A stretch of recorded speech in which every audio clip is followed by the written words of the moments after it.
parfois c'est pesant, c'est souvent j'ai eu envie d'arrêter Twitter et compagnie, Insta, parce que c'est d'une violence et surtout totalement fantasmé.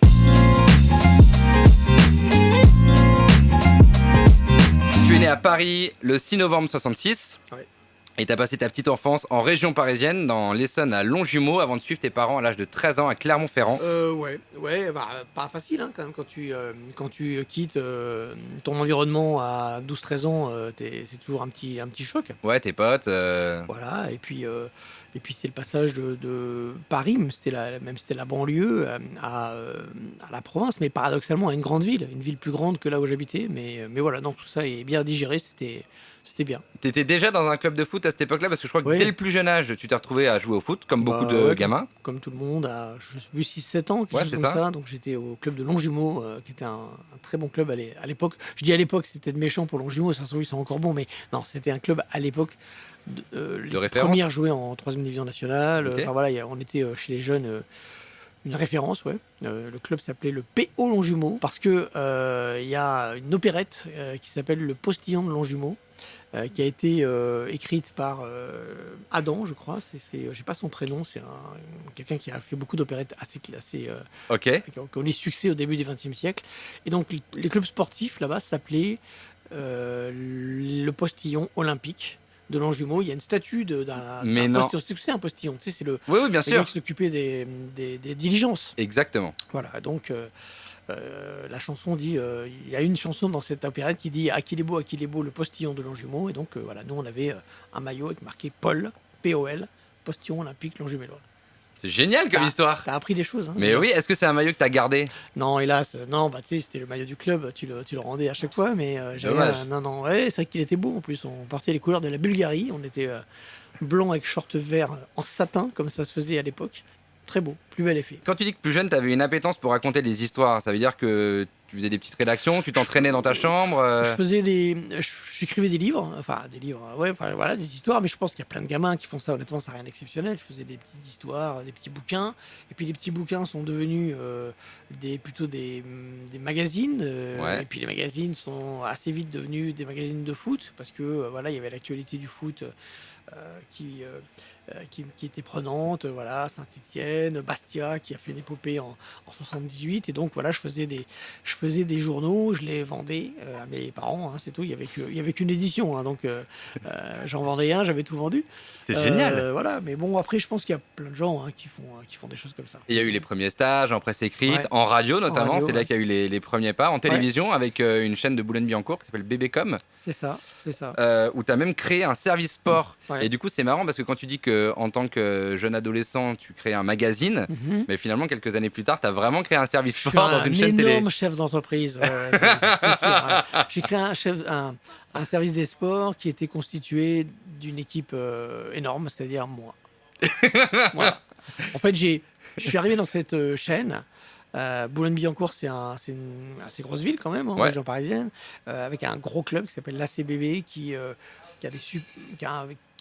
a toujours un super niveau dans plein de sports en fait.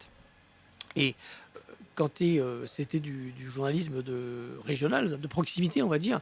Et je trouve que dans le truc de proximité, c'est extrêmement important, le sport, l'actualité sportive.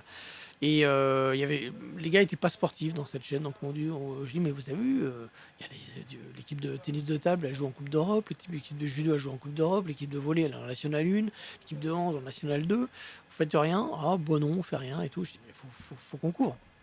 Qui m'ont dit bah vas-y, fais.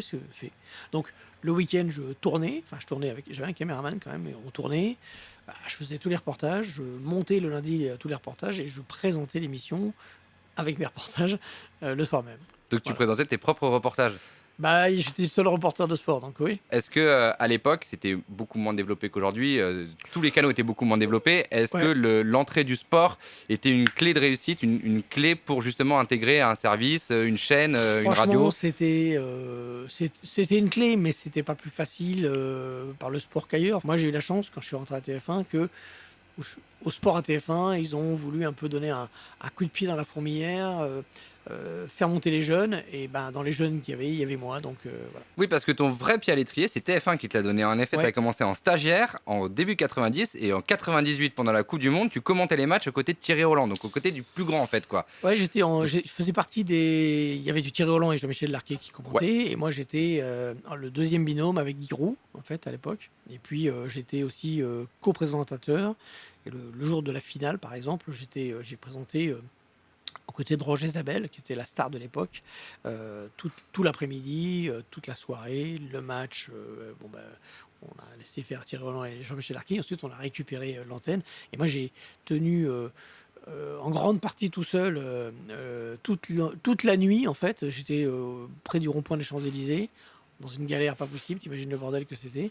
Et j'ai pris l'antenne à 23h30 jusqu'à 7h du mat, incroyable. dans des conditions d'impréparation. Quand je vois par rapport à aujourd'hui comment on fait de la télé, invraisemblable, quoi. Et quel souvenir tu gardes de ça? C'est incroyable parce que c'est des choses qu'on vit qu'une fois dans sa vie. Alors, on se rend pas compte, on n'est pas dans le. Tu ne mets pas en perspective, tu te dis pas, putain, je suis en train de vivre la soirée du Historique. titre mondial, historique, Bah oui. etc. Bizarrement, tu ne penses pas ça. Tu dis, putain, c'est sympa, faut que je trouve des mecs, des interviews, c'est le bazar. Il m'a mis dans un endroit où personne n'arrivait parce que c'est tellement le mess en bas que personne n'arrive. Donc il a fallu que je me déplugue, que je descende avec mon équipe technique dans la rue, avec des écrans. Et c'était pas le même Euh, matériel. non, non, non. C'était beaucoup plus lourd. Ouais, bien sûr. Et donc, on a tout fait comme ça, sans coordination. Enfin, non, honnêtement, j'ai la cassette chez moi. Bon, le problème, c'est que c'est une VHS, donc j'ai plus de quoi la regarder.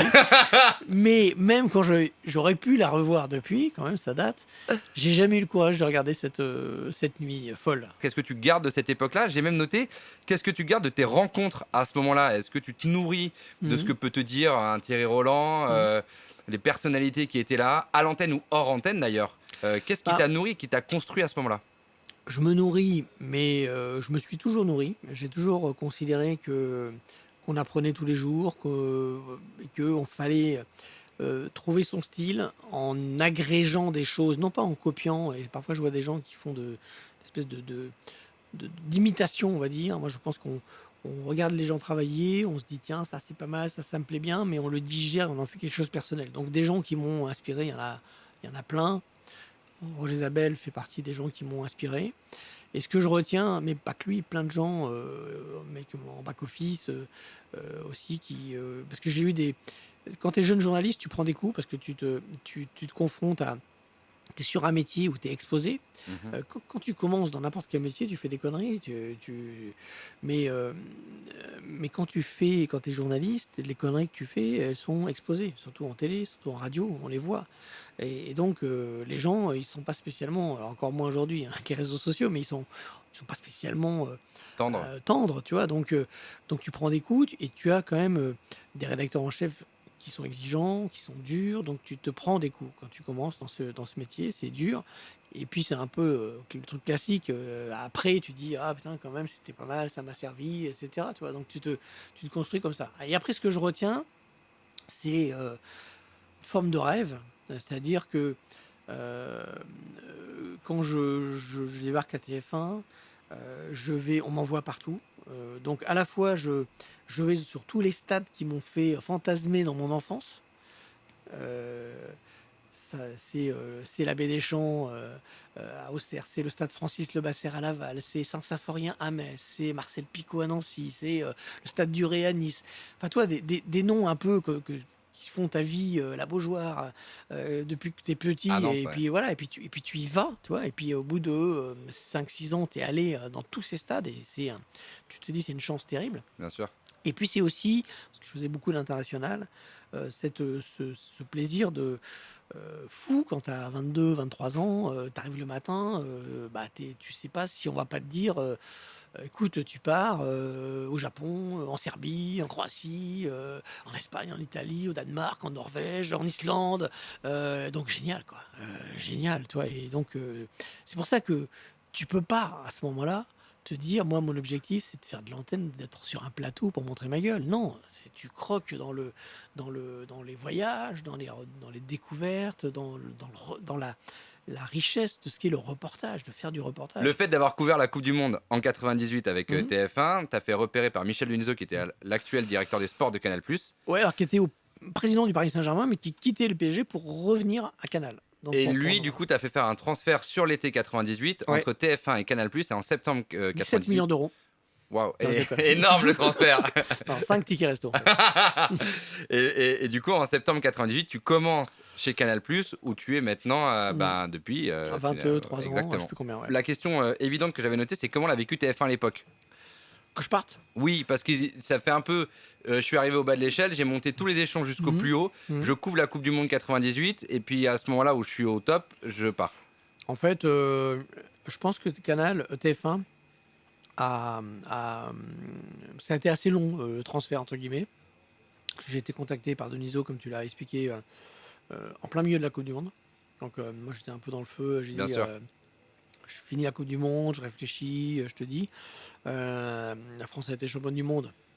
Donc, il y a eu l'après, les défilés, tout ça, ça a encore retardé. Et moi, j'ai tout de suite prévenu TF1. Et TF1 m'a dit, non, mais tu vas rester avec nous, t'inquiète pas, on va te faire plein de propositions, tu verras, etc. Je pense que jusqu'au bout, TF1 a fait un peu preuve d'une forme de sûreté, ou certains diront d'arrogance, à penser que on quitte pas TF1 pour une chaîne cryptée. Et donc jusqu'au bout, ils ont pensé que je partirais pas.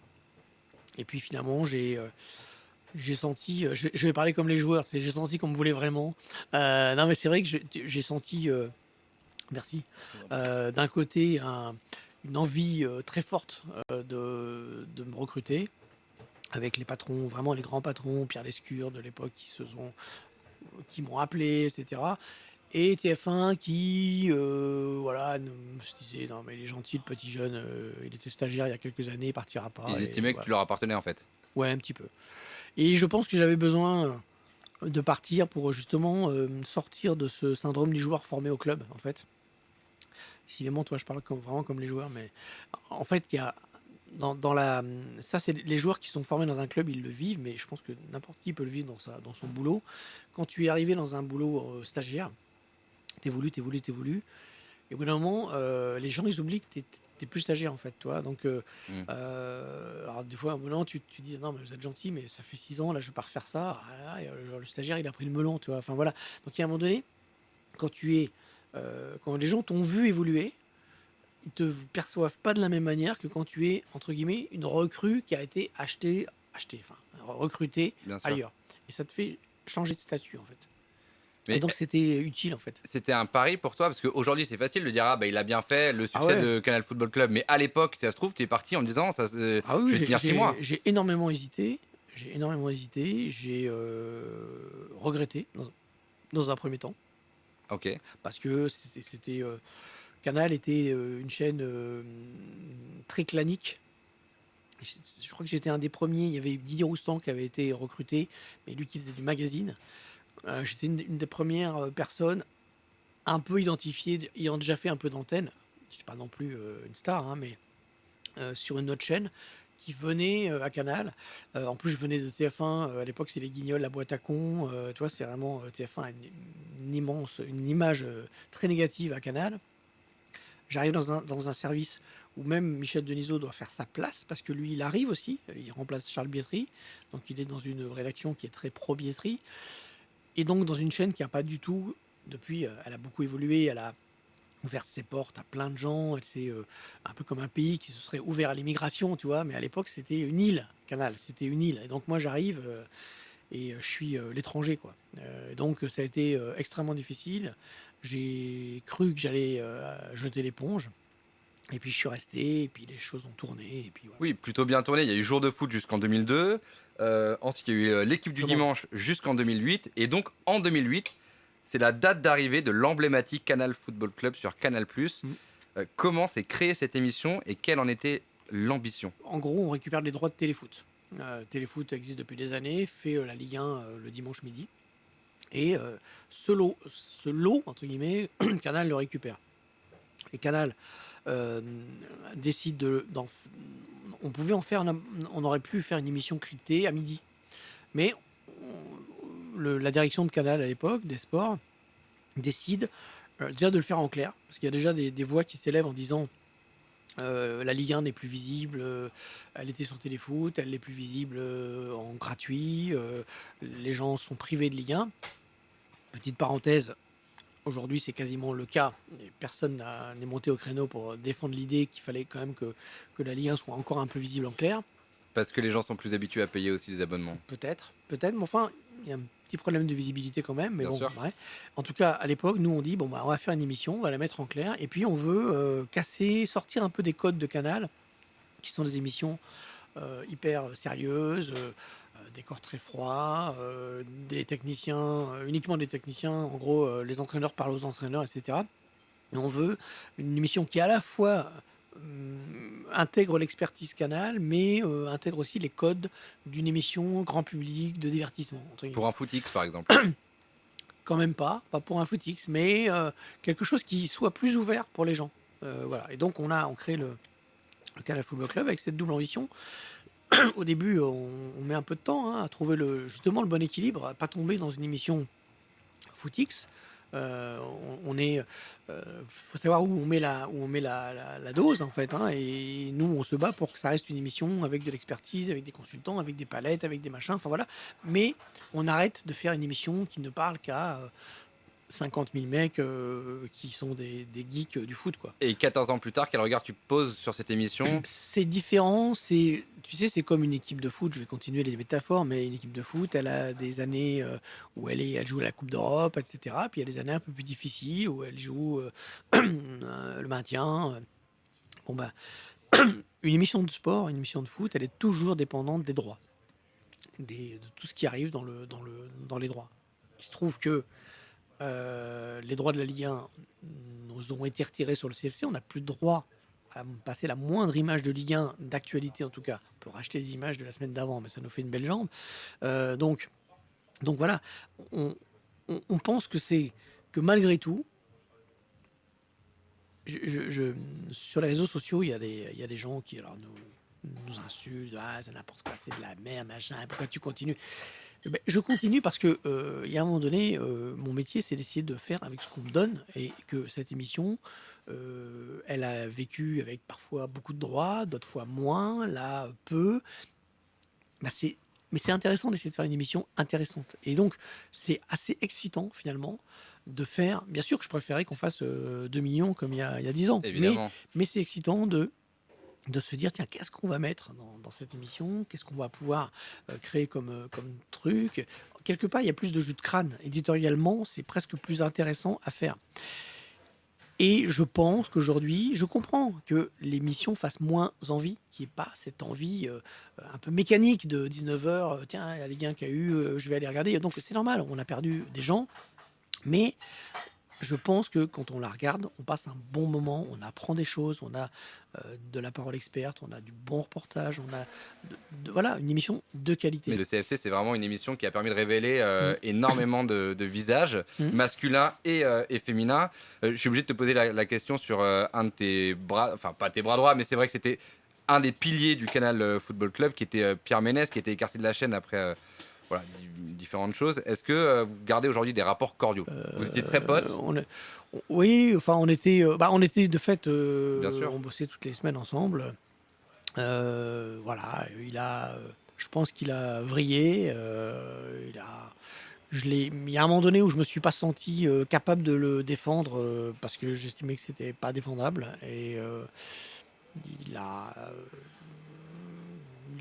ce qui est logique, c'est son style. Il a fait exploser tout ça, et aujourd'hui, on n'a pas de contact. Il y a Poema qui disait: les critiques les plus dures que vous entendez à votre rencontre, n'avez-vous jamais eu envie de partir sur une autre chaîne que Canal? C'est un peu ce qu'on vient de dire.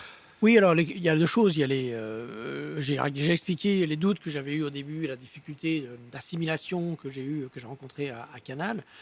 Après, sur les critiques, c'est plutôt les réseaux sociaux qui ont créé cette espèce d'hystérie. Parfois, c'est pesant, tu as vraiment envie de. Moi, assez souvent, j'ai eu envie d'arrêter Twitter et compagnie, Insta, parce que c'est d'une violence, et c'est surtout totalement fantasmé, quoi, très souvent. Les mecs t'accusent de trucs, mais C'est gratuit en plus. Enfin, je veux dire, t'imagines même pas. Enfin, les mecs sont fous, quoi. En fait, voilà. Donc, c'est plutôt ça qui est tu le qui est prends pesant. personnellement?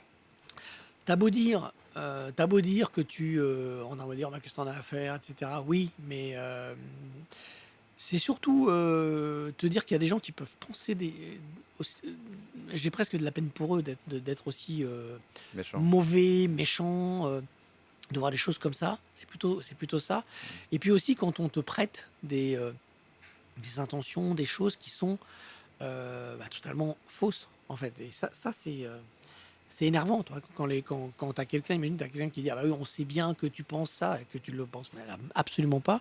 C'est quelque chose d'assez, perturbant, personnellement, en Il tout y a cas. une vraie question que je me suis posée. Depuis tes débuts chez TF1, début 90, jusqu'à Mmh. aujourd'hui, le sport a changé, le foot a beaucoup changé. Ouais. Quel regard tu portes sur le foot actuel? Le sport en tant que tel, tu veux dire le ouais? Ouais, Bah, c'est un petit peu comme, tu trop jeune pour avoir des enfants, j'imagine, mais un enfant, tu le vois pas changer. Tu te dis pas le matin: «Ah tiens, il a changé», tu vois? Les choses changent petit à petit, puis un jour tu dis: «Attends, il a quand même changé», quand tu revois des photos. Le foot, c'est un peu ça, en fait, tu vois? C'est que tu te rends pas compte. Il y a de temps en temps où tu sens qu'il y a des passages qui sont des passages, généralement négatifs, hein, par exemple, je pourrais dire, l'année, où on a vu qu'on pouvait plus accéder au vestiaire, avec les caméras. Bon, bah, là, tu vois que tu perds quelque chose, tu vois? Et c'est vrai que moi, j'ai pas connu le foot à papa, la convivialité que décrivent les journalistes des années 60-70 où, les joueurs et les journalistes partaient ensemble en train, ils faisaient le voyage ensemble, ils jouaient aux cartes, enfin voilà, tout ça, j'ai pas connu. J'ai connu la fin d'une époque un peu cool, mais c'était déjà pas trop le cas, mais quand tu y repenses après, tu dis: «Ah, c'était quand même cool». C'est-à-dire que je vais donner qu'un exemple, mais qui dit tout. Quand tu es arrivé sur un stage de l'équipe de France, tu avais, le moment de la presse, tous les joueurs, demandés par la presse, donc sur les 22, il y en avait, 15, venaient, il y avait des petites tables, chacun s'installait, les journalistes s'agglutinaient auprès du joueur qu'ils voulaient. Il y avait une discussion libre de 25 minutes avec, les joueurs, tu pouvais passer d'une table à l'autre. Quand tu étais avec une caméra, tu disais: «Bon, ben, est-ce qu'on peut le faire? Oui, d'accord, OK», voilà. c'est un speed dating en fait. Ouais, exactement, quelque part. Aujourd'hui, bah, c'est une conférence de presse, un joueur choisi pour tout le monde, avec un discours hyper contrôlé. Voilà, il y a entre ces 2 scènes que je t'ai décrit, il y a 10 ans. C'était mieux avant? Pour le coup, oui, c'était mieux pour nous, c'était mieux pour les gens qui avaient accès à plus d'authenticité que, des discours, extrêmement convenus, extrêmement, contrôlés, en fait. Et la starification aussi qui va avec. Ouais, bah, voilà, mais après voilà, on va pas refaire le monde, tout a changé, les Les joueurs sont réseaux sont sont devenus, arrivés. leurs propres médias, ils ont plus besoin, des médias traditionnels, parce qu'ils génèrent leur propre Bien information, sûr. mais c'est pas de l'information parce qu'il y a pas un regard malgré tout, c'est de la communication, hein, c'est la différence quand même majeure entre, la communication. Je te dis que, ça c'est super, non, c'est un peu mauvais exemple parce que je vais pas envie de dire du mal de ce verre d'eau, mais enfin en dire voilà, ça c'est formidable et puis un journaliste qui va dire: «Oui, il y a ça, mais il y a aussi, le verre, oui, finalement, il est peut-être pas propre, hein», tu vois? Le: «Ah, l'eau, est-ce qu'elle est bonne?» et tout, voilà.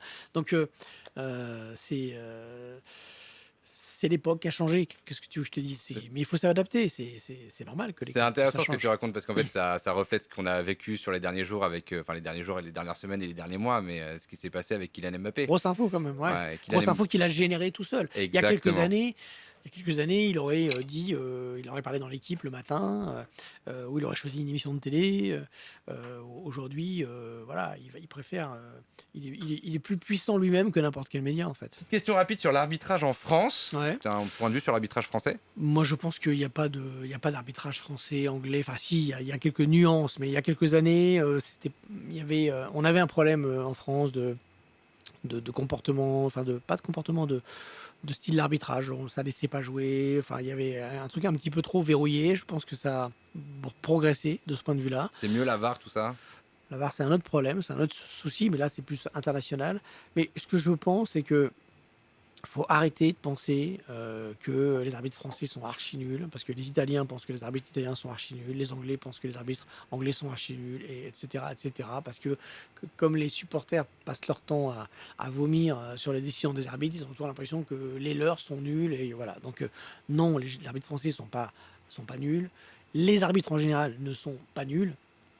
Réfléchissez juste, euh, on prend des gars qui sont sélectionnés comme par rapport aux arbitres des années 70-80, ça n'a rien à voir. On prend des gars ultra compétents qui techniquement ont tous les critères. Physiquement, ils sont préparés comme personne. Oui, tu veux dire que c'est pas des noms dans une roulette qu'on tire au hasard. Loin de là. Enfin, c'est vraiment un métier de haute technicité. Si ces gars-là font des erreurs, c'est pas qu'ils sont nuls, c'est que tous les autres seraient encore plus nuls. C'est-à-dire que c'est juste impossible de ne pas faire d'erreur. Impossible, parce que il suffit d'avoir arbitré une fois dans sa vie, ne serait-ce qu'un match de poussin. Moi, ça m'est déjà arrivé, j'ai arbitré un jour un match de U7. J'ai cru, si j'avais eu des rouges, j'aurais foutu des rouges. Je me faisais insulter par les gamins, déjà. Mais en plus, j'ai constaté que tu peux être à 3 mètres d'une action et ne pas voir une faute parce que il suffit que ton regard soit, je sais pas moi, juste au-dessus de la cheville et que ça se passe juste au-dessus. Enfin, il y a plein de choses qui t'échappent. Et surtout, c'est de la subjectivité. C'est que on dit ouais, l'arbitre il a sifflé la semaine dernière, il n'a pas sifflé. Oui, mais c'est pas le même arbitre, c'est pas le même match, c'est pas le même angle, c'est pas la même vitesse. Voilà, c'est jamais la même action. Et l'arbitre n'est pas dans les mêmes dispositions non plus. Il a aussi sa vie privée. Voilà, exactement. Donc, alors, bien sûr, je suis pas en train de te dire, le mec, sa flamme l'a plaqué, il faut qu'il siffle 3 pénaltys. Hein. C'est pas ça l'histoire. Mais en tout cas, il y a fatalement de la subjectivité. Et je pense que le fantasme, et là, je reviens à parler de la VAR, le fantasme d'une espèce d'uniformité totale sur l'arbitrage, ça n'a pas de sens. C'est impossible et il faut pas le souhaiter. Parce que tu en arrives à quoi quand tu veux créer de l'espèce d'uniformité, à dire, bah, dès que le ballon touche la main, il y a pénalty. Comme ça, c'est simple. Voilà. Avant, l'arbitre, il devait se dire, ah, tiens, est-ce que c'est intentionnel? Est-ce qu'il en a tiré un avantage? Est-ce qu'il a fait exprès? C'est de la subtilité. Alors bien sûr, tu vas... En Coupe de France, avec Non, ce qui s'est passé entre Nice et voilà. Nantes. Non, mais tu vas avant tomber sur un arbitre qui allait, à un moment donné, ne pas avoir le même regard que toi. Parce qu'il estime que le mec ne l'a pas fait exprès, etc. Et là, les gens, non, mais lui, il a sifflé la semaine dernière. Voilà. On en arrive à quoi?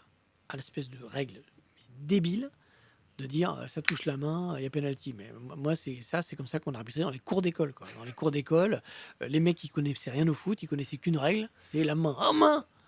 Voilà, la finale Nice-Nantes, c'est il y a main. Parce que le gars, il fait un mouvement, il fait tout pour ramener son corps, sa main vers le corps, ça le touche, et tu te donnes. Encore une fois, Nantes aurait peut-être gagné le trophée par ailleurs, c'est pas la question. Mais tu donnes un trophée sur un ballon qui rebondit sur une main. C'est-à-dire qu'aujourd'hui, j'ai envoyé un tweet qui m'a valu des insultes, mais ça j'ai l'habitude. Aujourd'hui, le foot, c'est devenu un sport où le but, c'est d'essayer de toucher la main de l'adversaire. Tu fermes les yeux, tu tire au canard, tu vois. Avec un peu de chance, ça va toucher une main. Et tu donnes un titre, 3 points. On est sur un sport à points rares. C'est-à-dire qu'au basket, tu fais une petite erreur, bon, ça peut être fatal sur les dernières secondes, mais ça passe dans une espèce de pertes et profits. Au foot, tu peux pas décider du sort d'un match sur un rebond malencontreux d'un mec qui touche le coude. Ça n'a aucun sens. On perd l'essence de ce qu'est le foot. Sinon, c'est les machines qui vont arbitrer. On va dire contact avec la main, penalty. Contact entre un pied et un tibia, faute. Enfin, et ce sera une machine, on mettra des capteurs et voilà, et les gens ils seront contents. Enfin, moi personnellement, ce foot-là, ça m'intéresse pas. Parce que cette espèce de fantasme d'uniformité dans l'arbitrage, tu peux le réclamer des joueurs. Ça veut dire que tu estimes que tout joueur qui serait face à un but à 12 mètres la mettrait au fond. Tu vois? Qu'est-ce qu'on s'ennuierait? Mais qu'est-ce qu'on s'ennuierait? Et pourquoi on aime le foot? C'est parce que le gars, même à 10 mètres du but vide, il va peut-être la mettre à côté. Même à 3 mètres parfois. Et même à 3 mètres. Donc on accepte qu'il n'y ait pas uniformité de résultat par rapport à une même situation. Donc c'est exactement la même chose en arbitrage. Merci beaucoup Hervé Matou. Juste avant de se quitter rapidement, merci à Adrien et François, les propriétaires du restaurant. Merci à Noémie, qui est la manageuse.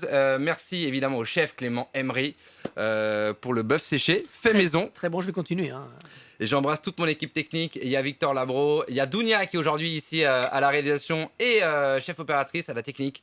Merci beaucoup à vous. C'est un film hollywoodien ton truc. Attends, non mais attends, on n'est pas bien installé dans cette cave. Très bien. Tout à l'heure tu disais on veut monter sur les émissions pour avoir du budget, mais en vrai tu vois même avec un peu de budget, on arrive à faire des trucs sympas. Énorme. Attends, le néon a coûté très cher. Ouais, je vois. Je m'appelle Mathieu Gérard, c'était la base. Bonne semaine et bon week-end, à plus.